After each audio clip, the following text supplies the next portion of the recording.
खलीफा Umar bin Khattab की जिंदगी की सबसे बड़ी अचीवमेंट्स में से एक पता है क्या था? फिरौनों के मुल्क इजिप्ट को फतह करना, जो उस जमाने की दुनिया में सबसे ताकतवर और रिच इलाका था और जिसे फतह करने के बाद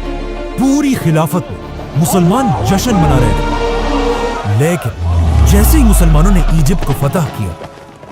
ये एग्जैक्ट वही टाइम था कि जब यहां से बहुत दूर मुसलमानों के जनरल और अल्लाह की तलवार खालिद बिन वलीद अपने मौत के बिस्तर पर आखिरी सांसें ले रहे थे।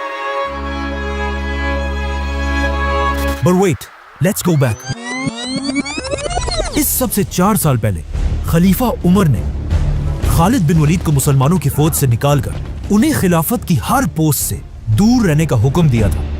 जिसके बाद खालिद बिन वलीद आराम से सब कुछ छोड़कर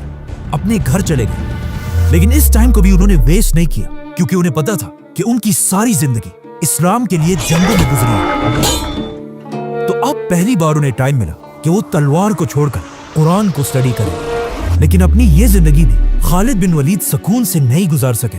क्योंकि फौज से निकलने के कुछ ही अरसे बाद एक बहुत बड़ी बीमारी ताउन की वजह से खालिद बिन वलीद के ऑलमोस्ट सारे बेटे उनकी आंखों के सामने फौत होने लगे। मतलब खालिद बिन वलीद को जिंदगी के आखिरी हिस्से में अपने सारे जवान बेटों के मरने का गम देखना पड़ा और उनके सिर्फ 3 ही बेटे जिंदा रहे, जिनमें से एक बाद में खलीफा अली रज़ियल्लाहु अन्हु की फौज में जंगे सिफ़ीन के दौरान शहीद हो गए। खालिद बिन वलीद की वफात से पहले लोग दूर दूर से आकर उनसे आखिरी बार मिलने लगे,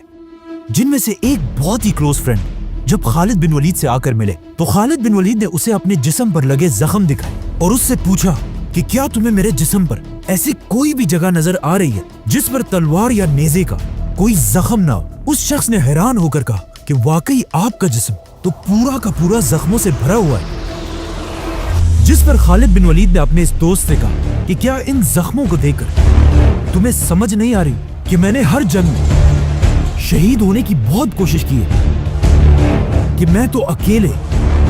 अपने घोड़े के साथ हजारों की फौज के अंदर घुस जाता था,